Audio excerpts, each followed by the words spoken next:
país adoecido, de volta ao mapa da fome. Um país empobrecido. A inflação de 2 dígitos corrói o poder de compra e encolhe o orçamento familiar. 63% declaram não ganhar o necessário e ter problemas financeiros. Índices sociais e econômicos sugerem que o Brasil perdeu 3 décadas em 3 anos. Dá para reverter esse quadro?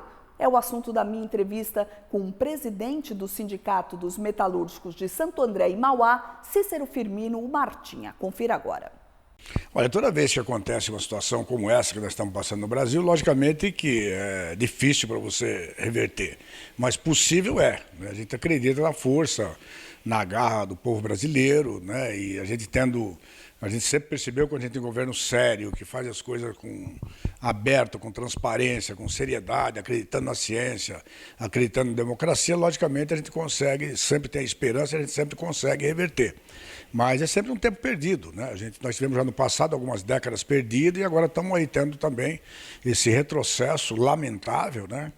Que, obviamente, a gente, de certa forma, já esperava que pudesse acontecer algo muito parecido com isso, mas, às vezes, até nos surpreende, né? Porque o baque foi tão grande, né? Tão forte, que a gente, né, nos constrange, né? Por ver o Brasil na situação que nós estamos passando, uma vergonha lá fora, né, em tudo que acontece, mortes de quem defende a Amazônia, como aconteceu agora recentemente, a pobreza, a miséria, o povo, né, 20, 30 milhões de pessoas aí sem ter o que comer, quer dizer, é uma situação muito grave, né? Quer dizer, para quem dizia, né, que com o novo governo, o governo, né, que está aí, ia ter investimento, que os empresários iam investir, viria investimento de fora.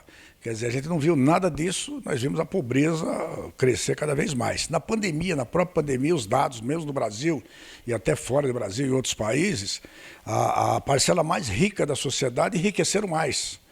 A grande parcela pobre empobreceram, ficaram na miséria, e os ricos, 1%, 2% da população, ficaram mais ricos ainda com a pandemia, com a morte do povo brasileiro, com a desgraça, com a fome. Então a gente vê uma transferência de renda para cima, para a ponta da pirâmide. É isso que aconteceu, né?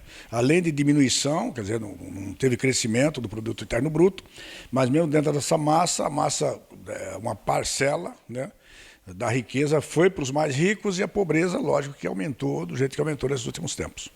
Martinha, você falou que ficou surpreso aí com o retrocesso de 3 décadas em 3 anos. Você, como líder sindical, quando vê o governo propondo aí subsídios para o combustível e vendo aí que quase 700 mil famílias ainda estão na fila para o Bolsa Família, agora o Auxílio Brasil, é realmente para perder a esperança nesse país. Sem dúvida, a gente fica triste com isso tudo, né? Porque, quando eu digo até que a gente fica surpreso, porque a gente quer ver uma situação melhor, né? Quer dizer, a gente sempre torce para que, dentro da democracia, mesmo quando você aposta num tipo de governo, você perde nas eleições, você tem uma torcida, você torce pelo povo, né?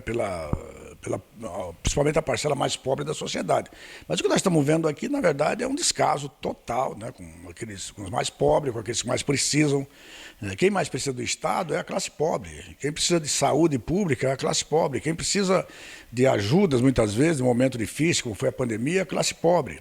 Portanto, o que nós estamos vendo é a Petrobras, né, que disse que tinha que ter um outro modelo de administração. A Petrobras cada vez enriquecendo mais os investidores internacionais e o povo pagando gasolina de R$ 7, R$ 8 o litro, né? E diesel também por volta disso, R$ 6, R$ 7. E o diesel, ele tem uma influência direta nos alimentos, né, do povo pobre, porque os transportes nossos, 90% são feitos em rodas, né, com transporte a diesel.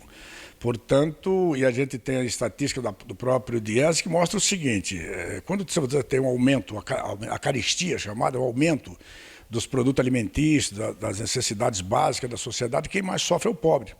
Daí que vai comprar o arroz, o feijão, o óleo, a batata, o tomate, né? Quer dizer, isso tudo que aumentou, porque o transporte aumentou bastante, o valor do transporte, e isso incide sobre aqueles que ganham menos. Por isso, aumenta a pobreza, a pessoa está comendo menos, né? Nós temos uma incidência muito grande de gente passando fome já hoje no Brasil, o que tinha acontecido aí na década de 80, por volta da década de 80. Lamentável, né? Mas eu acredito que é possível a gente mudar essa situação.